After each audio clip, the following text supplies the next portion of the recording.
Konnichiwa, di video kali ini kita bakal ngebahas cerita sampingan yang ada di web novel Tensura.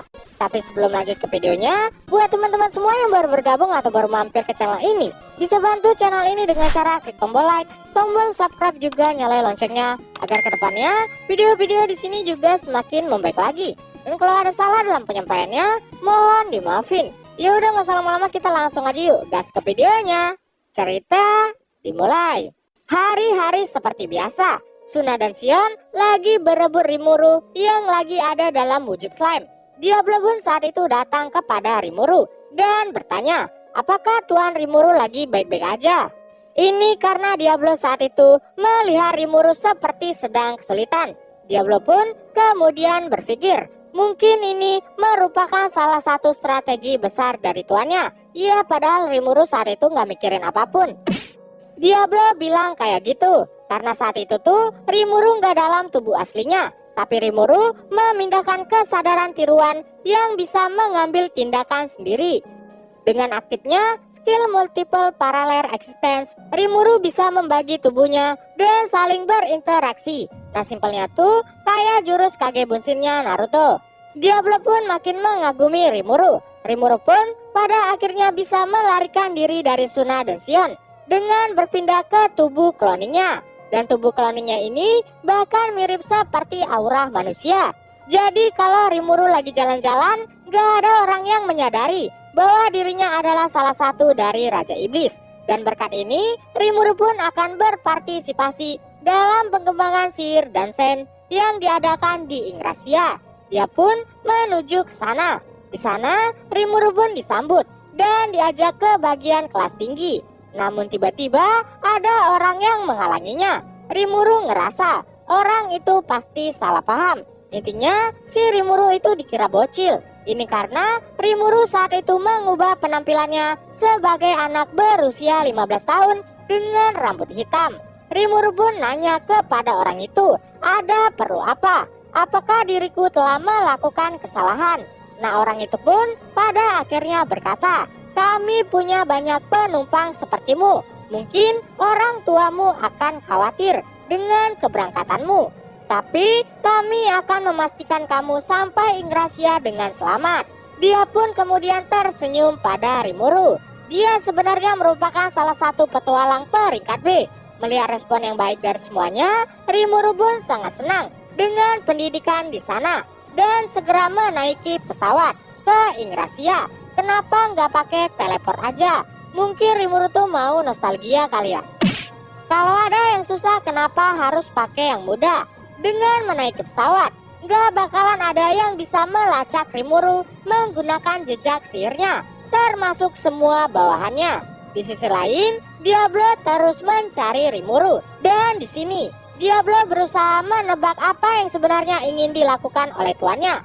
Diablo pun kemudian menyadari, makin lama makin sulit untuk melacak keberadaan tuannya.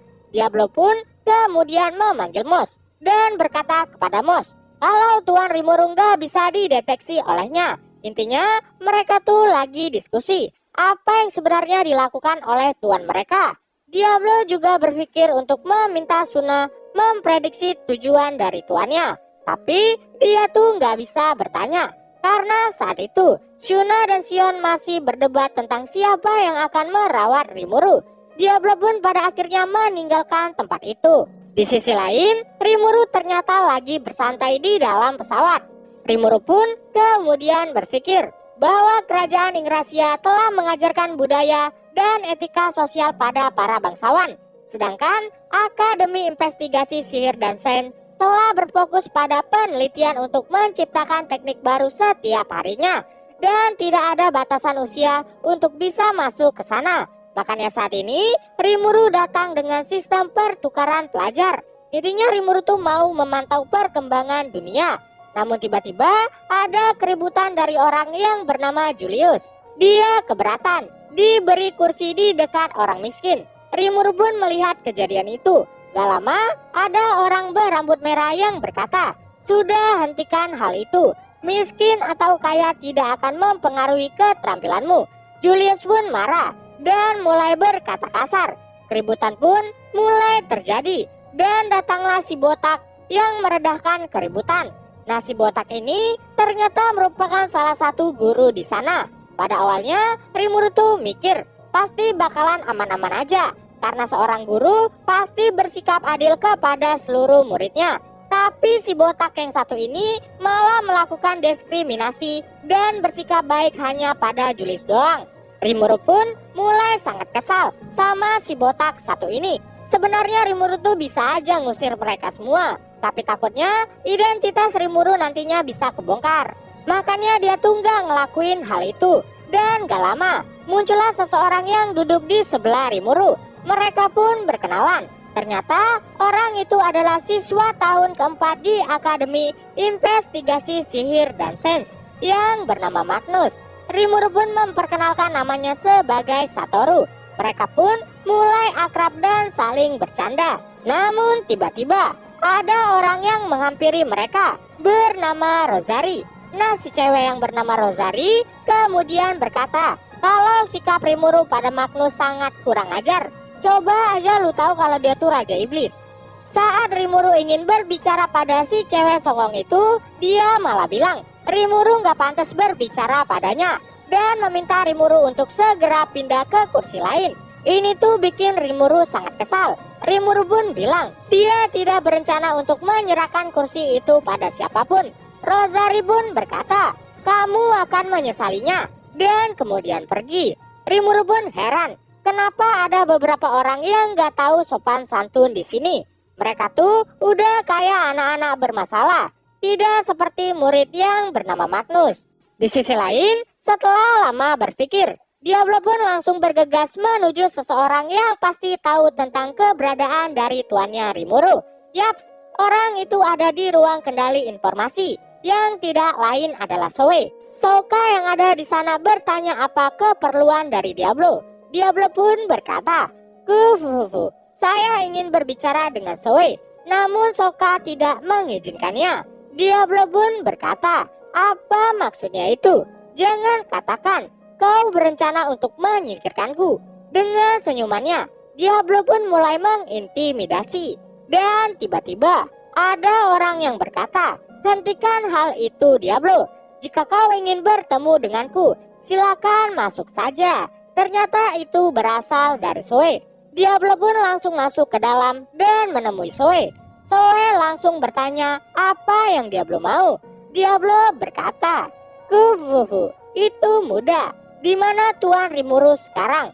Zoe berkata, "Apa yang Diablo katakan? Tuan Rimuru ada pada Suna dan Sion." Tapi Diablo bilang, "Apa kamu bercanda? Jangan bodohi aku. Kau pasti tahu di mana Tuan Rimuru yang asli."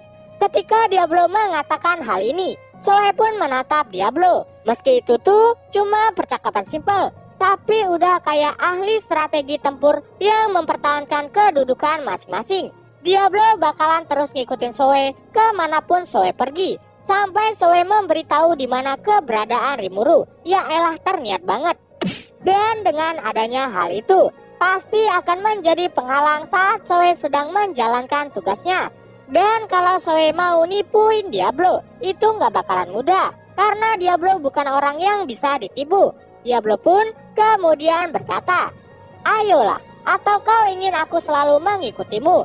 Zoe pun bilang kalau dia tuh sama sekali nggak tahu. Masa Diablo nggak percaya padanya? Diablo berkata sambil tersenyum, "Tentu saja. Tidak mungkin kamu yang terhubung dengan Tuan Rimuru secara fisik tidak tahu di mana lokasi dari Tuan Rimuru." Memang faktanya, Zoe itu merupakan satu-satunya dari bawahan Rimuru yang punya koneksi fisik kepada Rimuru. Nah, koneksi fisik yang dimaksud di sini tuh seperti koneksi yang dibentuk dengan skill Shadow Space dari sosok Zoe, yang bisa membuat Zoe menyampaikan pesan lebih cepat menggunakan bantuan transmisi pikiran. Ini adalah sesuatu yang Rimuru kuasai, dan untuk bawahannya yang bisa melakukan ini cuma Zoe. Zoe pun kemudian bertanya, kenapa Diablo bisa tahu akan hal ini? Diablo berkata, "Kuhuhuhu, jadi ternyata skill itu benar-benar ada. Aku pikir cuma Tuan Rimuru yang bisa melakukannya." Zoe pun terkena jebakan dari Diablo, dan mau gak mau Zoe pun bilang, "Kalau begitu, kamu harus bersedia bekerja sama denganku. Apa kamu setuju?" Diablo pun langsung setuju. Dan pada akhirnya Diablo dan Zoe mulai bekerja sama. Dan saat itu masuklah Laples dan Tiar yang saat itu udah jadi rekan mereka. Laples berkata, "Zoe cukup hebat, bisa bertahan sebentar dari intimidasi Diablo. Kalau dirinya udah pasti bakalan pingsan dari tadi." Zoe pun berkata, "Lupakan saja yang lain. Sekarang Diablo juga ada di sini. Ayo kita selesaikan program kita kali ini." Zoe pun berkata, "Kau benar Diablo. Seperti yang sudah kau prediksi, diriku telah menerima misi rahasia dari Tuan Rimuru." Zoe memberitahu semuanya tanpa menyembunyikan apapun. Yang intinya, bagian terpenting dari misi itu untuk tidak membiarkan Suna, Sion, dan Milim mengetahui keberadaannya. Meskipun Sion dan Suna sudah ketipu sama tubuh asli Tuan Rimuru, tapi mungkin Milim bakalan turun dari langit dan mengganggu Tuan Rimuru tiba-tiba. Zoe pun bilang kalau Tuan Rimuru sangat khawatir Milim tiba-tiba tahu tentang hal ini. Dan Milim gak sengaja membuat keributan. Diablo dan Laples sepertinya mengerti maksud dari perkataan Zoe. Mereka pun terus melanjutkan diskusi. Zoe pun juga mengungkapkan tujuan dari misi Tuan Rimuru yang lain. Dia pun kemudian berkata kepada Laples, apakah Laples tahu tugasnya sekarang? Laples pun kaget karena tahu arti kata-kata dari Zoe. Yang pasti itu ada hubungan dengan kapal bajak laut yang sangat penting bagi Laples. Diablo pun bertanya karena penasaran. Ngomong-ngomong, ada apa dengan kapal perompak udara ini? Laples pun tiba-tiba berubah menjadi semangat dan menjelaskan panjang lebar pada Diablo bahwa dialah yang membuatnya dengan bantuan Tuan Rimuru. Bahkan Laples udah menguji kekuatan kapalnya dan jauh lebih kuat dari punya Benimaru. Laples juga berkata, bahkan Tuan Rimuru telah membantuku dan meningkatkan kecepatannya 3 kali lipat. Dan inilah hasilnya. Laples pun masih terus ngomong panjang lebar tanpa berhenti. Diablo pun menyuruhnya untuk diam. Ya kurang lebih, si Diablo tuh agak cemburu karena Laples bisa ngabisin waktu sama Rimuru. Pembahasan pun balik lagi ke Zoe. Mereka semua pun pada akhirnya sepakat untuk melanjutkan misi mereka. Diablo dan Zoe juga langsung bergerak. Mereka pun telah berangkat menggunakan kapal dari Laples. Lah kenapa nggak pakai teleportasi aja? Sebenarnya ada sih alasannya. Karena kalau mereka tuh menggunakan teleportasi, jejak aliran sihir mereka bakalan terdeteksi. Dan karena alasan itu, mereka nggak bisa gunain teleportasi. Ya mau nggak mau, mereka harus sabar karena akan sampai dalam 10 jam. Rencana pun telah dijalankan. Laples pun ada di kapal Rimuru dan berpura-pura menjadi penjahat. Laples berkata, "Iya hahaha, kapal ini sekarang berada di bawah kekuasaan perompak udara. Menangislah, menjerit dan putus asalah kalian semua." Namun tiba-tiba Magnus yang ada di sebelah Rimuru berkata, "Aku akan melindungimu," sambil memegang tangan Rimuru. Dalam hati itu Rimuru ngomong, "Woi, bukannya aku sudah bilang kalau aku bukanlah wanita?" Rimuru harus segera pergi dan melakukan pekerjaannya. Kapal Laples pun telah terhubung. Semua orang menjadi panik. Rimuru mulai menjalankan rencananya. Semuanya pun telah berjalan lancar. Laples berkata, "Ya hahaha, saya membutuhkan bawahan yang kuat. Kalian anak muda yang berbakat. Jika kalian menjadi bawahanku, maka aku akan mengampuni keluarga dari kalian." Seorang guru pun datang menantang. Untuk seorang manusia, dia memang sangat kuat, tapi nggak mungkin bisa menang dari Laples. Laples berkata, "Akulah yang terkuat. Orang lemah sepertimu tidak akan bisa apa-apa." Jadi semua orang pun mematuhi perkataan dari Laples. Para siswa pun akhirnya naik ke kapal Laples. Rimuru pun menyadari bahwa situasi kali ini pasti sesuai dengan prediksi dari Diablo. Nah singkat cerita, sampailah mereka nih di sebuah pulau yang bernama Maldolen. Rimuru pun merasakan ada 4 spesies Smedemon di sana, yang ada 1 di setiap sudutnya dan 1 lagi berbeda. Dia tuh ada di tengah pulau. Rimuru merasakan adanya benih Raja Iblis padanya. Setelah semua orang turun, Laples pun memulai pidatonya. Sempat ada perlawanan dari mereka yang mengarah pada Laples, tapi mereka bahkan gak bisa apa-apa. Mereka pun cuma bisa mematuhi Laples. Laples pun mengeluarkan gelang yang disebut dengan gelang parasit. Nah, itu adalah alat yang bisa menampilkan informasi dari orang yang memakainya. Dia pun meminta semua orang untuk memakainya. Apa sih maksud dari penculikan ini sebenarnya? Nah, jadi dengan bekerja keras, semua orang akan belajar tentang betapa lemahnya mereka di hadapan orang yang kuat. Tujuan utama Rimuru untuk membuat mereka menemukan sesuatu yang kurang pada diri mereka. Dan karena itu, mereka tuh harus melakukan sesuatu yang punya resiko seperti menantang Raja Pulau itu. Laples pun mengumumkan dirinya akan meninggalkan mereka semua di sana selama seminggu dan meminta tidak ada yang mengkhianati rekannya karena mereka akan dipantau lewat gelang parasit. Dan semoga beruntung. Laples pun kemudian pergi meninggalkan semua murid di pulau itu. Para siswa dan hampir semua siswa mulai putus asa. Bagi Rimuru, ini sangat wajar karena bahkan para instruktur yang harusnya menjaga mereka malah nggak bisa berbuat apapun. Namun ada beberapa siswa yang menerima keadaan saat ini dan mulai mengumpulkan barang-barang yang mereka miliki untuk bertahan hidup di pulau itu.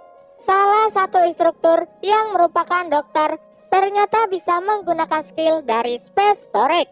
Jadi dia bisa membawa semua alat-alat yang berhubungan dengan pekerjaannya dari sana. Dia juga mulai mendirikan tenda dengan bantuan beberapa siswa. Dengan adanya dia di sini, udah seperti adanya rumah sakit darurat. Si dokter pun mendapatkan skor di atas 20. Meskipun pelatihan ini baru aja dimulai, Rimuru sangat tertarik dengan tindakan bertahan hidup mereka selama seminggu di sini. Para instruktur lain juga merupakan anggota dari laboratorium penelitian. Mereka mulai melakukan persiapan. Ini karena komunikasi sihir dengan dunia luar nggak bisa mereka lakukan. Seperti ada sihir dengan kepadatan tinggi yang menutupi semua pulau. Rimuru pun melihat lumayan banyak siswa yang menangis saat itu. Sebenarnya sih Rimuru tuh sangat kasihan. Tapi karena latihan ini juga tergolong ujian, jadi ya mereka harus mencoba melakukan yang terbaik. Para instruktur pun mulai menjadi tenang dan menjelaskan keadaan. Beberapa siswa berbakat mulai memikirkan rencana ke depannya. Ya intinya sih mereka bakal nyari titik lemah penghalang di pulau itu agar mereka bisa menghubungi dunia luar. Tapi kenyataannya meskipun mereka berhasil menemukannya, sebenarnya para instruktur juga nggak yakin apakah hal itu bisa dilakukan. Tapi yang nggak ada pilihan lain. Putus asa juga tidak akan menyelesaikan apapun. Dan saat itu seorang instruktur dari Akademi Sintesis Ingrasia juga ikut berbicara. Dia berkata bahwa dirinya telah menganalisa cara kerja gelang yang mengikat mereka. Dia menyadari kalau gelang itu dibuat dengan teknik sihir tingkat tinggi dan strukturnya menyerupai monster parasit. Jadi udah pasti akan sulit untuk dihapus ataupun dilepaskan. Mereka juga mulai memperhatikan fungsi tersembunyi. Dan untuk fungsi komunikasi dalam gelang ini bisa membuat 6 orang berkomunikasi di saat yang sama. Rimuru cukup kagum karena dia bisa tahu akan hal itu. Bahkan instruktur itu juga menjelaskan setelah dipakai, gelang ini akan bertindak sebagai parasit. Dan tubuh aslinya mulai melewati seluruh tubuh mereka. Jadi akan sulit untuk dilepas. Meskipun menggunakan alat penyembuh tercanggih yang ada di akademi. Sekalipun mereka memotong tangan mereka, semuanya akan tetap beregenerasi kembali. Dia pun kemudian menjelaskan, untungnya parasit ini mengambil mana dari lingkungan sekitar, jadi tidak akan mempengaruhi mereka. Oh iya, by the way, karena Rimuru juga ada di sana dan menyamar sebagai murid, Rimuru juga memakai gelang itu agar nggak ada yang curiga. Berkat keterampilan yang tidak terduga dari para guru, banyak siswa mulai menjadi tenang dan ikut memikirkan rencana ke depannya. Setelah itu, seseorang yang bernama William Ross berkata kepada mereka, kalau mereka tuh cuma punya 3 pilihan. Yang pertama, tetap di sini dan menunggu bantuan, karena semua orang pasti tahu bahwa penerbangan kita sebelumnya adalah perusahaan besar dari Raja Iblis Rimuru. Jadi nggak mungkin Tuan Rimuru akan memaafkan semua orang yang mengusik ketenangannya. Yang kedua, mereka bisa menuju ujung pulau dan meminta bantuan sendiri. Tapi ini udah jelas punya resiko, karena meskipun mereka menemukan celah, belum tentu komunikasi bisa dilakukan. Dan yang ketiga, punya resiko yang sangat tinggi. Mereka akan keluar dari pulau ini menggunakan kapal Laples saat Laples kembali. Para guru pun telah berdiskusi untuk monster yang ada di pulau itu. Ada Hendro Griffin, dia tuh tinggal di rawa yang membusuk di sisi timur pulau. Ada Kala Jengking Pasir di gurun panas di sisi barat pulau. Ada Macan Beracun di hutan racun di sisi selatan pulau. Ada Naga Es yang tinggal di sisi utara. Dan yang terakhir, ada Rock Eleven yang memerintah di tengah dan punya aura yang paling besar. Sebenarnya sih ini sangat bahaya, tapi meski sebenarnya mereka tuh sebanding dengan Clement dulunya, tapi mereka tuh nggak punya kecerdasan, jadi harusnya nggak bakalan terlalu berbahaya. Rimuru pun mulai bergabung dengan kelompoknya di sana dan melakukan diskusi tentang apa yang harus mereka lakukan. Tapi banyak juga siswa yang mulai arogan di sana. Nah, untuk kelompok si Julius juga udah mulai bergerak. Julius pun saat ini berkata, dia bersumpah dengan namanya akan menjamin keselamatan semuanya. Dan karena itu, banyak siswa perempuan mulai bangkit untuk mengikutinya. Di sisi lain, jika hal berbahaya terjadi, Rimuru udah pasti akan menunda ujian ini untuk memastikan keselamatan siswa dan mengungkap identitasnya agar semuanya menuruti Rimuru. Laples, Tiar, dan Rimuru terus melindungi siswa dari bayang-bayang. Semua siswa berada di bawah pimpinan Julius saat ini. Entah baik atau tidak, Rimuru juga nggak tahu, karena si Julius juga merupakan biang masalah. Nah, singkat cerita, mereka mulai mengisi perut mereka. Guru yang bernama Irina adalah peneliti di Akademi Investigasi Sihir dan Sains. Dan di ruangan penyimpanannya, dia punya banyak makanan di sana. Tapi semua ini dikelola oleh Julius karena dia pemimpinnya di sini. Dan ya udah pasti, orang ini masih sombong aja. Bahkan sampai membuat sosok Rimuru sangat kesal. Ada banyak hal yang ingin Rimuru sampaikan padanya. Diskriminasi juga mulai terjadi. Julius punya banyak makanan, sedangkan ada siswa yang gemuk cuma diberi sedikit. Tetapi tetap aja kelompok Julius nggak peduli dan bahkan malah memarahinya. Rimuru pun berkata kepada si gendut kalau dia bisa makan punya Rimuru. Dia pun merasa sangat senang. Rimuru pun juga mulai mengerti kenapa Guru William berkata hanya ada 3 pilihan. Rimuru pun berencana untuk mengungkapkan semuanya pada malam ini. Setelah makan siang, waktunya untuk diskusi. Tapi semuanya malah diputuskan oleh pihak Julius. Julius berkata, semuanya akan menuju ke tepi pulau. Alasan Julius berkata seperti itu karena lumayan banyak siswa yang bisa menggunakan penyimpanan ruang. Jadi mereka berniat untuk mendirikan pangkalan di sini.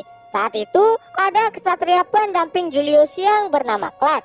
Dia tuh diberi tugas untuk memimpin para siswa. Dia pun membuat kelompok 5 yang berisi para siswa tangguh karena rencananya gak terlalu buruk-buruk amat.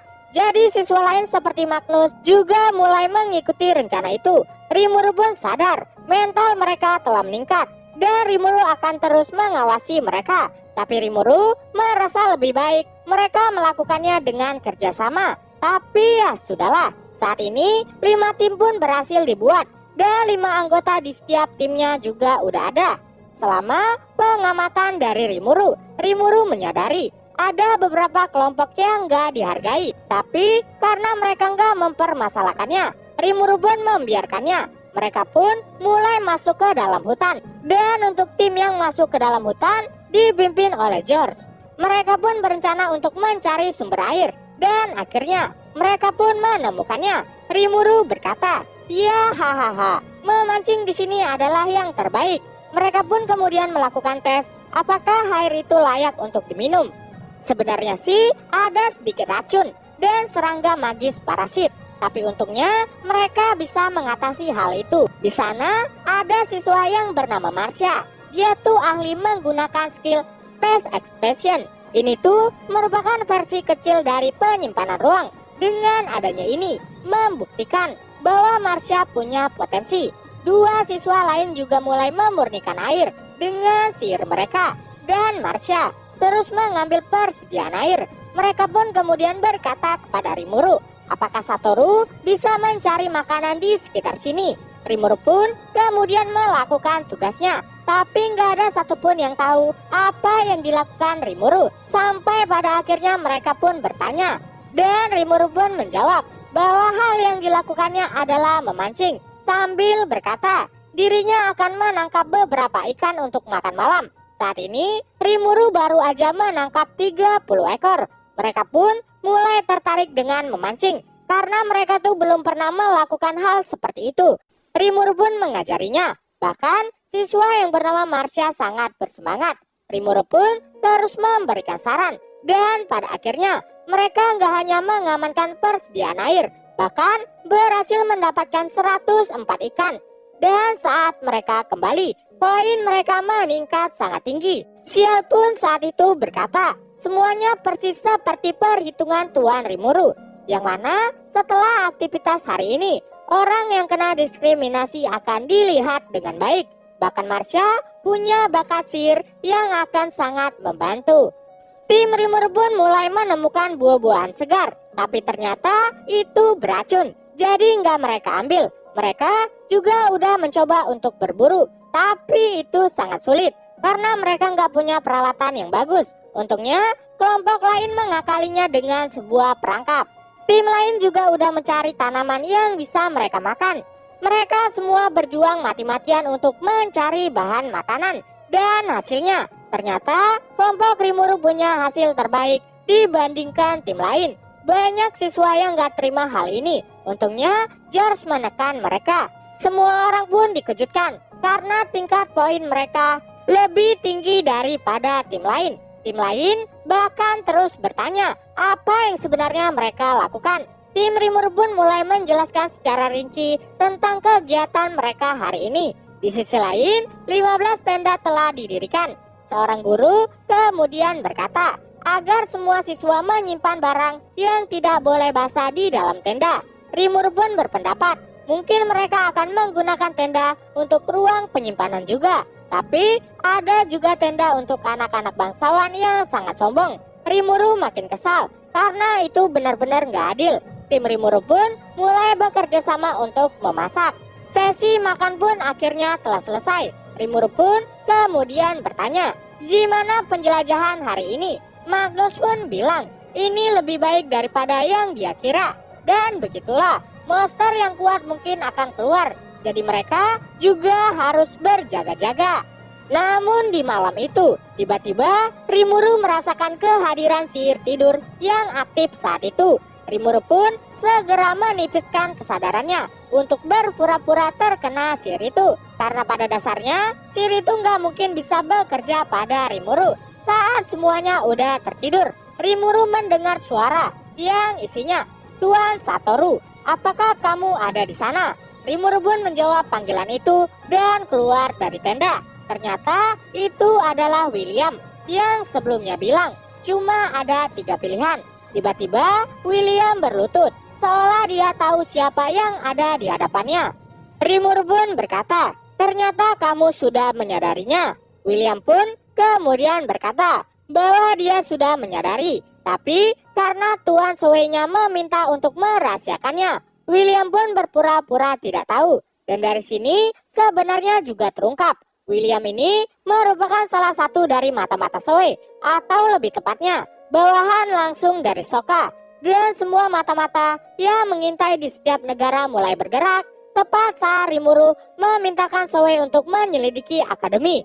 Nah, si William ini takut banget sama si Soe karena Soe terkenal sangat tegas dengan semua bawahannya. Nah, singkat cerita, Rimuru pun kemudian diajak ke tenda para instruktur. Semua instruktur berlutut karena sudah tahu siapa Satoru. Dan di sana ada juga guru yang sebelumnya bersikap kasar pada Rimuru. Dia pun berlutut dan memohon ampunan serta berkata, tolong maafkan aku Tuan Rimuru. Rimuru pun bilang, aku tidak akan melakukan apapun. Dia pun merasa lega. Tapi Rimuru meminta penjelasannya karena penjelasannya itu bikin Rimuru kesal. Rimuru pun memotong 3 bulan gajinya dan berkata, bertindaklah sebagai seorang guru untuk ke depannya. Dan guru itu pun akhirnya dimaafkan dengan gajinya dipotong. Setelah itu, semua instruktur pun memperkenalkan diri mereka. Dan instruktur yang ada di tenda itu semuanya ada di bawah pengawasan Departemen Informasi. Dengan kata lain, mereka bukanlah para korupsi. Rimuru pun merasa bisa mempercayai 6 orang instruktur ini dan mulai melakukan diskusi tentang apa yang akan mereka lakukan ke depannya. Keesokan paginya, Rimuru tiba-tiba merasakan sakit di seluruh tubuhnya. Rimuru pun sangat heran kenapa dirinya bisa merasakan sakit, dan rasa sakit itu terus menyebar ke seluruh tubuh Rimuru. Rimuru pun langsung bertanya kepada Ciel, namun Ciel berkata, tidak terjadi apapun, Master hanya mengalami kelelahan otot. Rimuru pun heran, kenapa bisa begitu? Padahal dirinya punya kemampuan penahan rasa sakit atau yang biasa disebut dengan penulification. Jadi harusnya Rimuru nggak bisa ngerasain apapun tentang rasa sakit. Ciel pun berkata, dirinya hanya mematuhi perintah dari Rimuru. Karena sebelumnya Rimuru meminta dibikin seperti manusia agar tidak ada yang curiga. Jadi sekarang haruskah kita hentikan rasa sakit ini? Begitulah kata Ciel. Rimuru pun berpikir, ini karena sejak kemarin dia terus bergerak tanpa henti. Dan pasti teman-temannya juga merasakan hal yang sama. Dan karena itu, jika seandainya rasa sakit dari Rimuru dihentikan, pasti akan membuat yang lain curiga. Jadi Rimuru pun memutuskan untuk menahannya sementara waktu. Semua orang pun mulai bangun. Grup eksplorasi juga sepertinya sangat semangat. Bahkan mereka tidak terlihat kelelahan. Saat itu salah satu tim Rimuru bertanya, Satoru, kau seperti orang kesakitan. Apakah dirimu baik-baik aja? Meski sebenarnya tuh rasa Rimuru sakit banget, Rimuru tetap berkata, aku baik-baik aja. Jadi apa yang akan kita lakukan hari ini? Semuanya pun berkata kalau mereka tuh mau memancing lagi. Rimuru pun bilang karena semalam tangkapan mereka sangat banyak, jadi mungkin akan sulit untuk menangkap banyak di hari ini. Dan mereka perlu mengumpulkan bumbu masakan hari ini. Semua orang pun setuju dan mereka mulai mencari. Namun kemudian scene pun berpindah ke sebuah kota yang dikelilingi oleh tembok raksasa. Di sana Diablo berjalan tanpa peduli dengan orang-orang dan di sebelahnya ada Zoe. Dan saat itu semua orang terus memperhatikan mereka. Diablo pun berkata, mereka melihat kita terus. Bukankah itu tindakan yang tidak sopan? Zoe pun berkata, abaikan saja itu. Karena pakaianmu terlihat berbeda, makanya mereka melihati kita. Namun Diablo protes, karena bagi Diablo, pakaian hitamnya adalah hal yang wajar. Diablo juga berkata dengan wajah gembira, gimana kalau kita bunuh aja mereka semua? Tapi Zoe berkata, jangan lakukan hal itu. Itulah sebabnya, aku tidak ingin kau mengikutiku. Gila sih Mamang Diablo, mau main bunuh-bunuh aja. Akhirnya mereka pun sampai di Tempest Development of Human Resource Academy. Ini tuh merupakan pendidikan pusat kota Tempest yang dibangun di bawah sponsor Raja Iblis Rimuru. Dan saat ini telah merupakan salah satu dari 3 sekolah besar yang ada di dunia. Rimuru telah memerintahkan Zoe untuk menyelidiki hal ini. Dan karena itu Zoe dan Diablo ada di sana. Saat mereka udah ada di depan gerbang, Zoe pun berbicara dengan seseorang. Di sisi lain, Diablo saat itu melihat sekelompok orang aneh yang mengenakan jubah putih menutupi wajah mereka. Bahkan mereka memblokir deteksi agar tidak ada yang tahu kemampuan mereka. Diablo pun berkata, betapa membosankan. Diablo bisa aja memerintahkan Moss, tapi melihat orang itu adalah masalah yang tidak bisa Diablo abaikan. Karena harusnya sihir di negara Tempest sangat maju. Persenjataan anti iblis juga telah ditingkatkan. Dan sekarang bahkan para iblis tidak bisa merasa aman di kota Tempest. Oh iya, seperti layaknya Rimuru, Diablo juga saat ini lagi berpura-pura menjadi manusia dan hanya menggunakan 1 dari 100% energi sihirnya. Diablo mulai tidak suka dengan sekelompok orang dengan jubah putih yang menutupi identitasnya. Kalau diperkirakan, mereka tuh ada di level kesatria suci. Namun Diablo tetap bisa membunuh mereka semua dalam waktu kurang dari 1 menit. Saat Diablo ingin melakukannya, Zoe tiba-tiba menghentikannya dan berkata, apa Diablo mau membuat masalah di sini? Diablo pun bilang, itu tidak benar. Orang-orang itu membuatku kesal. Jadi aku pikir aku harus menemui mereka. Zoe pun bilang, itulah masalah yang aku maksud. Sudahlah, kau diam saja di sini dan ikutlah denganku. Zoe pun mulai melihat kelompok yang dimaksud oleh Diablo. Diablo pun makin bosan dan mengabaikan semuanya. Karena bagi Diablo, satu-satunya hal yang paling penting adalah pergerakan dari tuannya Rimuru. Diablo pun kemudian memanggil Moss dan meminta cloning terkecil dari Moss untuk dipindahkan di dekat Rimuru. Moss pun bilang dirinya telah berhasil mendarat di Pulau Maldolen. Diablo pun kemudian menyadari bahwa kekuatan Rimuru sengaja dilemahkan agar setara dengan manusia. Bahkan kekuatan Rimuru kini turun pada tingkat yang jauh lebih rendah daripada Diablo. Moss pun telah melakukan kontak dengan William. Diablo bertanya, apa yang terjadi di sana? Zoe berkata, semuanya baik-baik aja dan terlihat punya potensi. Diablo pun bilang, itu sudah jelas. Akademi ini disponsori oleh tuan kita. Dan Diablo pun saat itu terus-terusan muji Rimuru. William juga berkata kepada Zoe, tapi ada beberapa guru yang tidak berusaha melindungi muridnya. Diablo pun menjadi sangat marah dalam sekejap dan berkata, ayo kita perintahkan Moss untuk membunuh saja mereka semua. Bagi Diablo, gak penting siapa yang membuat kesalahan. Diablo mau semua orang selain Rimuru dan juga siswa dibantai habis. Zoe pun kemudian menghela napas dan berkata, bukankah sudah aku bilang, jangan terlalu menggila. Tuan Rimuru telah melalui kesulitan untuk mengungkapkan semuanya. Zoe pun terus menjelaskan kepada Diablo, sampai pada akhirnya Diablo pun mengerti. Setelah Diablo mulai menjadi tenang, dia bisa menyadari kebaikan hati dari tuannya yang gak mungkin minta Diablo asal ngebantai. Di sana udah ada beberapa instruktur yang tahu identitas dari Rimuru termasuk si William.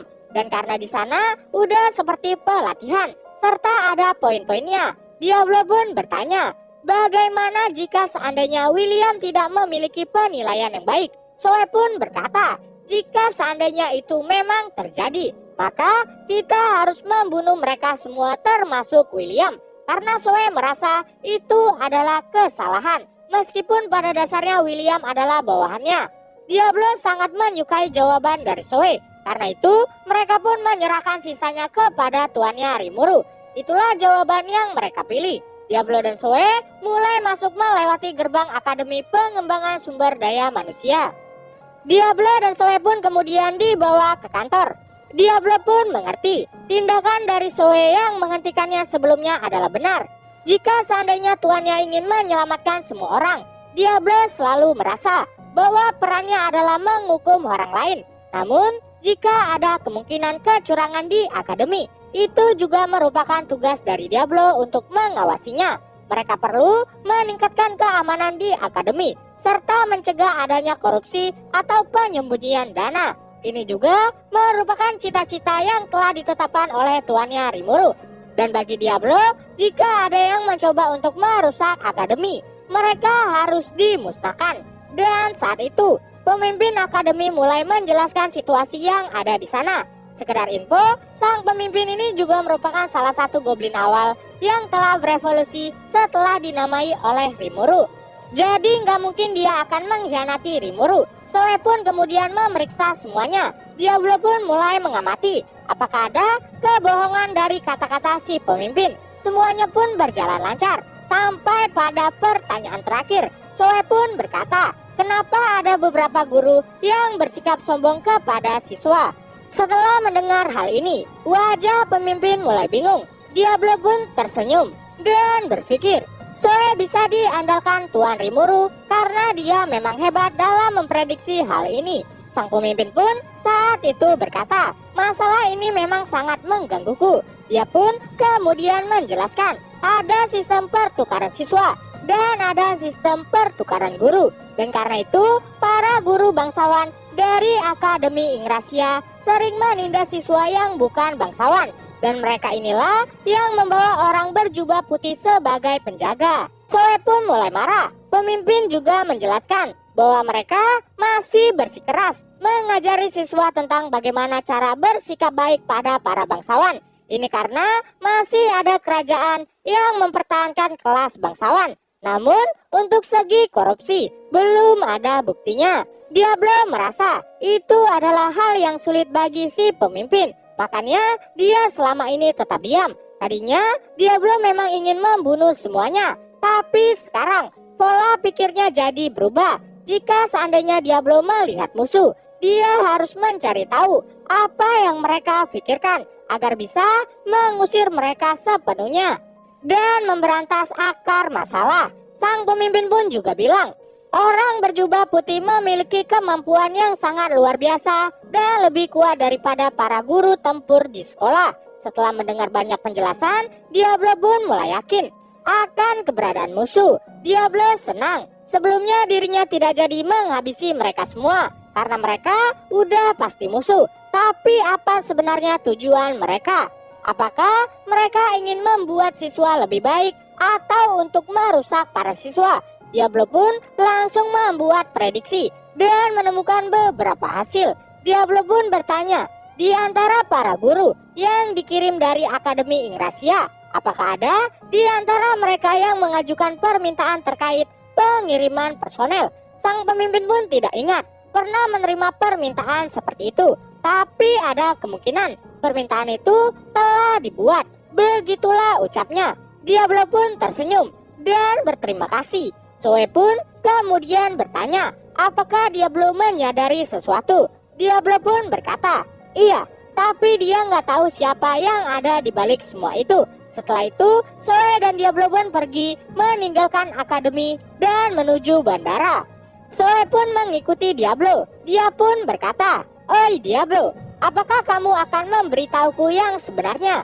Diablo pun berkata, tentu saja Soe. Sekarang kita akan pergi ke Ingrasia. Nah, singkat cerita, Diablo pun menjelaskan. Tapi sebelum itu, dia bertanya, alasan Soe menghentikan Diablo sebelumnya. Soe berkata, karena Tuan Rimuru telah melarang segala tindakan kekerasan pada orang yang belum menyerang kita. Diablo pun berkata, itu mungkin benar, tapi aku tidak ingin serangga mengganggu Tuan Rimuru. Diablo pun saat itu mengeluarkan aura demonnya yang sangat besar. Soe pun dengan nada menantang berkata, apa maksudmu? Hal yang aku lakukan tidak bisa kau maafkan. Diablo pun senang dan tertawa. Dia juga berkata, sangat bagus. Bahkan ketika aku menekanmu, kamu tetap seperti biasa. Soe pun saat itu bilang, dia nggak peduli mau Diablo marah atau enggak. Yang pasti, jika salah satu rekannya membuat kesalahan, Soe akan menghentikannya, sekalipun itu Diablo. Keren banget mentalnya si Soe. Diablo pun kemudian menjelaskan semuanya. Alasan si pemimpin akademi bertindak seperti ini karena dia tidak memiliki bukti. Itu artinya kita nggak bisa menilai kejahatan apa yang sedang mereka lakukan. Dan hal ini udah pasti bukan salah si pemimpin. Yang dibutuhkan di sini adalah pembentukan sistem yang laporannya jelas saat ada hal yang sangat mencurigakan. Soe pun bilang kalau itu adalah kesalahannya karena mata-matanya gak memberikan laporan secara rinci. Diablo pun bilang dirinya juga telah menjadi lemah karena kedamaian. Diablo pun terus menjelaskan tentang struktur politik dari Tempest yang intinya selama sistem ini ada akan sulit bagi orang luar ikut campur dalam politik negara. Penjelasan masih sangat panjang sampai pada akhirnya Diablo pun terus-terusan muji-muji Rimuru dan berkata, itulah Tuan kita, dia pasti sudah tahu semuanya tentang kenapa mereka harus ke Ingrasia. Karena Diablo saat itu punya keraguan di sana tentang asal-usul dana suap berasal. Yang intinya mereka akan mengungkap segalanya di Ingrasia. Scene pun kemudian berpindah. Rimuru dan rekannya berhasil mengumpulkan beberapa bumbu masakan. Mereka pun mulai kembali untuk menyiapkan makan malam. Hari pun mulai berlalu dan sampailah di pagi hari ketiga. Ternyata jebakan yang Rimuru siapkan telah berhasil menangkap buruan. Tapi sebenarnya sih di malam hari Rimuru tuh diam-diam menangkapnya menggunakan skill tali baja lengket. dan kemudian menaruhnya di dalam perangkap agar nggak ada yang curiga. Nah, singkat cerita, Rimuru pun meminta timnya untuk mencari bahan-bahan yang diperlukan seperti kayu bakar. Rimuru dan William telah mengajarkan beberapa hal pada Marcia. Rimuru pun melihat ada banyak potensi dalam dirinya. Waktu pun terus berlalu, sampai malam pun kini telah tiba. Tim Rimuru yang lainnya juga udah kembali. Mereka pun mulai makan malam dengan masakan Rimuru. Magnus berkata, "Hai Satoru, jadilah istriku. Ini karena dirasakannya masakan Rimuru terlalu enak." Rimuru pun saat itu berkata, "Diamlah, aku akan memukulmu dan mengambil makananmu." Bahkan Julius juga suka masakan Rimuru. Momen di sana pun terus mereka lewati dengan santai-santai, dan karena pembicaraannya itu panjang banget, jadi gua skip. Namun di sini tuh ada yang bikin kesel. Rimuru tuh udah bilang pada semua orang kalau dia tuh laki-laki, tapi tidak ada satupun yang percaya padanya. Lah kok laki-laki? Nah, Rimuru kan dulunya pas di Jepang itu laki-laki. Jadi si Rimuru masih mandang dirinya itu sebagai laki-laki. Nah, saat Rimuru ingin kembali ke tenda, dia merasakan adanya bahaya dari gelombang sihir yang kuat. Itu tuh berasal dari para monster. Rimuru pun heran, kenapa ini bisa terjadi? Sial pun kemudian berkata, kalau sesuatu yang dicampur Julius ke dalam makanannya punya efek yang mengikat para monster. Rimuru pun bertanya, apa tujuan mereka? Karena jika mereka memakan makanan itu, berarti mereka sendiri berada dalam bahaya. Atau mungkinkah Julius lagi ditipu? Sial pun berkata, itu sangat mungkin. Setelah menghitung situasi, Sial juga berkata bahwa pelakunya mungkin macan racun yang merupakan salah satu makhluk terkuat di pulau itu yang sedang menyerang mereka. Dia pun telah memimpin pasukan monster dan berniat ingin menyingkirkan Julius. Secara fakta, macan racun di hutan racun selatan memang sangat hebat. Tapi Rimuru masih nggak yakin, karena jika seandainya sesuatu dicampur ke dalam makanan, pasti ada pengkhianat di sana. Melihat keadaan yang berbahaya, Rimuru pun langsung memanggil Moss. Moss pun kemudian membungkuk dan menjawab panggilan dari Rimuru. Rimuru berkata, aku punya sebuah tugas untukmu. Moss pun bilang bahwa itu adalah hal terindah untukku karena Tuan mulai mengandalkanku. Di sini Rimuru tuh heran, kenapa setiap Rimuru memberikan perintah kepada Moss, Moss selalu terlihat kesenangan. Jadi karena itu Rimuru pun berpikir, mungkin lain kali Rimuru akan mengajaknya makan malam.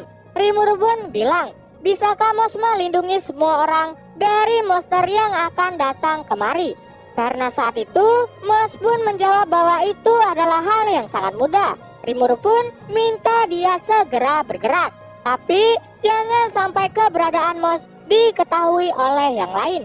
Moss pun mengerti dan segera melakukan tugasnya. Setelah itu Moss pun menghilang. Tapi saat itu Rimuru tuh lupa ngajak Moss makan malam nantinya. Sebenarnya Rimuru tuh bisa aja minta lewat Diablo. Tapi kalau Diablo tahu, mungkin akan jadi masalah. Jadi Rimuru pikir dia akan mengajaknya saat bertemu dengan Moss lain kali. Rimuru pun terus bertanya-tanya, siapa pelaku yang menipu Julius dan apa sebenarnya tujuan dari mereka. Rimuru juga penasaran gimana sikap instruktur dalam menghadapi bahaya, serta seberapa kuat siswa seperti Julius.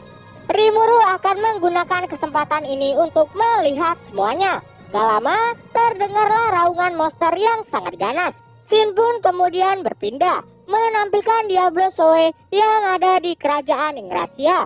Mereka terus mengumpulkan informasi dan mulai paham tentang apa yang sebenarnya terjadi. Bahkan hanya dalam satu hari, mereka udah berbicara sama pemimpin di setiap negara. Ini karena gak ada orang yang berani menolak untuk bertemu dengan mereka. Apalagi ketika mereka tahu kalau Soe dan Diablo adalah utusan Raja Iblis Rimuru. Karena itu, semuanya pun mulai berjalan sangat lancar tanpa adanya gangguan. Soe dan Diablo pun telah selesai memeriksa informasi yang mereka butuhkan. Dan hari ini mereka akan menemui mantan pangeran Ingrasia. Nah, si mantan pangeran Ingrasia ini, kalau kalian masih ingat, bersama Rainer. Dia pun telah diselamatkan oleh Masayuki dan mengakui kesalahannya. Nah, saat ini kerajaan Ingrasia masih dalam kekacauan karena perang sebelumnya. Meski masih disebut kerajaan, tapi sudah tidak ada raja yang memerintah di sana. Semua kekuasaan pun telah dipegang oleh Komite Kebebasan. Sang raja sebelumnya telah dibunuh oleh Rainer dan mantan pangeran ini. Untungnya Masayuki telah menenangkan kekacauan. Tetapi pada akhirnya si mantan pangeran pun kehilangan hak waris. Nah, singkat cerita, Zoe dan Diablo pun telah bertemu dengan mantan pangeran yang bernama Elric ini. Biar mudah, di sebuah ruangan. Ruangan itu juga telah dilindungi oleh magic barrier-nya Diablo. Bahkan bisa dibilang kali ini mereka tuh ada di dimensi yang berbeda. Diablo dan Zoe kemudian berkata bahwa alasan mereka datang untuk bertanya tentang adiknya si El. Nah, ternyata si Julius itulah adiknya dari si El. Si El pun berkata bahwa si Julius selalu berusaha yang terbaik untuk memenuhi harapan semua orang. El pun percaya bahwa Julius nantinya akan menjadi raja yang baik. Dan setelah itu Diablo pun bilang, jadi apa yang terjadi dengan kekayaan keluarga kerajaan jika raja di sana tidak ada? El pun berkata, itu sudah tidak ada gunanya. Semuanya udah dikelola oleh Komite Kebebasan. Padahal dulunya kerajaan Ingrasia merupakan pusat politik dan budaya. Namun sekarang Raja Iblis Rimuru telah meluncurkan rencana untuk kemakmuran bersama. Pembicaraan panjang pun telah dilakukan. Sampai pada akhirnya Diablo berkata, saya berterima kasih atas semua informasi yang Anda berikan. Zoe pun kemudian berkata, baiklah kalau begitu, kita harus pergi sekarang. El pun kemudian bertanya, apa yang sebenarnya terjadi? Apakah adiknya telah melakukan kesalahan? Diablo pun bilang, tidak sama sekali. Kamu tidak perlu khawatir. Lagi pula, jika seorang siswa benar-benar melakukan kesalahan, maka guru mereka lah yang harus bertanggung jawab. Itulah yang dikatakan oleh Raja Iblis Rimuru. Intinya, si El tuh khawatir banget sama adiknya. Dia takut adiknya telah melakukan sesuatu yang kasar pada Rimuru. Diablo dan Zoe pun kemudian pergi. El pun menundukkan kepalanya dan berkata, tolong bantu adikku. Setelah meninggalkan tempat El, Diablo bersama Zoe menuju bandara. Kasus kali ini harusnya sangat sulit karena Diablo sama sekali nggak mengerti tentang ekonomi. Bagi Diablo, kekayaan hanyalah umpan untuk memanipulasi keserakahan manusia. Diablo juga nggak akan mau membuat janji dengan seseorang yang tidak sejajar dengannya. Diablo merasa perang jalur ekonomi ini benar-benar sia-sia. Diablo bahkan sangat marah karena secara tidak langsung mereka semua telah mengabaikan tuannya Rimuru. Zoe pun bilang, Diablo, apa kau berpikir untuk membunuh semua orang lagi? Diablo pun bilang, dia hanya gelisah karena jauh dari Rimuru. Dan Diablo udah nggak berniat membunuh siapapun. Scene pun kemudian berpindah, menampilkan pertarungan sengit dengan macan beracun yang terjadi sepanjang malam. Tidak ada korban yang tewas dalam pertempuran itu. Ini tuh karena Moss telah melindungi semua orang. Dan beginilah cerita aslinya tadi malam. Nah, saat itu para guru mulai bertempur menghadapi macan racun. Kekuatan mereka setara dengan peringkat -A. Dengan mengandalkan jumlah mereka, para guru pun mulai mengepung macan beracun. Tetapi tetap sulit. Racun kuat darinya telah melukai mereka semua. Mereka bahkan cukup sekarat dan hampir mati. Rimuru pun kagum dengan mereka. Mereka telah berjuang mati-matian melawan lawan yang tidak mungkin mereka bisa kalahkan. Di sisi lain, Julius dan yang lain juga telah membuat Rimuru terkesan. Pasukan monster datang ke arah mereka, tapi Julius sama sekali nggak gentar dan terus membuat semuanya bersemangat. Dia pun berkata, kita pasti akan menang. Jadi jangan pernah menyerah. Dia berteriak, semua orang sebenarnya ketakutan. Tapi mendengar teriakan itu, semuanya mulai bangkit. Keahlian ilmu pedang Julius juga lumayan, dan sihirnya juga lumayan. Para monster pun terus menyerang. dan Julius berjuang mati-matian untuk menahan semua serangan itu. Semua orang bekerja sama dengan semangat mereka. Pertarungan pun menjadi semakin sengit. Mereka semua harus bertarung dengan semua kekuatan mereka. Ini karena tidak ada tempat untuk bersembunyi di luar dinding pelindung. Ada banyak juga siswa yang menangis karena ketakutan. Meski para guru telah menghadapi macan racun, tapi masih ada lebih 100 pasukan monster yang masih menyulitkan para siswa. Itu mungkin terlalu sulit untuk Julius karena jumlah musuh saat ini sangat banyak. Tapi tetap aja Julius nggak peduli dan terus berjuang. Di sisi lain, Moss pun juga telah menjalankan tugasnya agar tidak ada satupun dari mereka yang mati sambil menyembunyikan keberadaannya. Magnus dan murid lain yang bernama Karma juga mulai bergerak. Namun tiba-tiba serangan monster datang ke arah Julius. Karma pun dengan sigapnya langsung memblokir serangan itu. Julius berkata, "Terima kasih." Dan setelah itu, Karma pun berubah menjadi manusia serigala merah dan berdiri di sebelah Julius. Kekuatan mereka benar-benar setara dan akan bertarung bersama. Di sisi lain, Rimuru merasa ada yang aneh dengan sikap Magnus. Entah kenapa Magnus malah pindah ke tempat monster yang lama. Padahal dengan kemampuannya, harusnya dia bisa bertarung dengan Julius dan Karma. Karena Rimuru sangat penasaran, Rimuru pun menggunakan magic detection untuk mengamati tindakan dari Magnus. Para guru pun memerangi macan beracun dan mulai jatuh. Mereka tidak mati karena saat itu Moss melindungi mereka. Namun mereka tidak menyadarinya karena Moss melindunginya melalui bayang-bayang. Macan racun pun mulai menyerang dinding. Semuanya bilang kepada Julius bahwa ini sangat buruk. Julius pun mengerti keadaannya dan berkata, andai saja pahlawan Masayuki ada di sini. Semuanya jadi putus asa. Tapi Julius berkata, aku tidak akan menyerah. Jika itu pahlawan Masayuki, dia pasti akan terus menghadapi semuanya. Dalam hati itu, Rimuru mikir, jika itu Masayuki, dia pasti akan lari kalau ada peluang, atau meminta Venom untuk menghentikan monster itu. Julius pun terus menggenggamkan pedangnya, tanpa menunjukkan rasa takut. Dia berdiri di hadapan macan beracun. Karma berkata, aku akan bergabung denganmu. Julius pun bilang, maaf tentang semuanya. Sebagai seorang pemimpin, seharusnya akulah yang melindungi kalian. Karma pun bilang, lupakan saja. Kita bisa mulai menjadi teman sekarang. Julius pun tersenyum dan berkata, ayo kita selesaikan dan kembali hidup-hidup. Mereka pun langsung bertempur bersama. Saking kagumnya Rimuru, dia tuh sampai ingin memberi mereka nilai kelulusan. Karena Rimuru sangat menyukai semangat mereka. Rimuru juga berniat membimbing Julius karena dia benar-benar memiliki jiwa seorang pemimpin. Meskipun pada dasarnya sikapnya itu sombong, tapi mereka nggak mungkin bisa menang. Jadi Rimuru berniat membantu setelah mereka dikalahkan. Pertarungan mereka terjadi cukup epik dan pada akhirnya mereka pun dikalahkan. Selanjutnya, Moss pun membuat macan racun pergi tanpa membunuh mereka. Nah, sisanya tinggal melihat si Magnus. Dan saat itu, di sana tuh ada beberapa orang jubah putih di sekitar Magnus. Tapi orang-orang ini tuh cuma diam aja sampai semua siswa dan guru mulai dikalahkan. Rimuru merasa sangat marah ketika melihat sikap mereka. Begitu mereka melihat Julius telah dikalahkan, mereka baru mulai bergerak.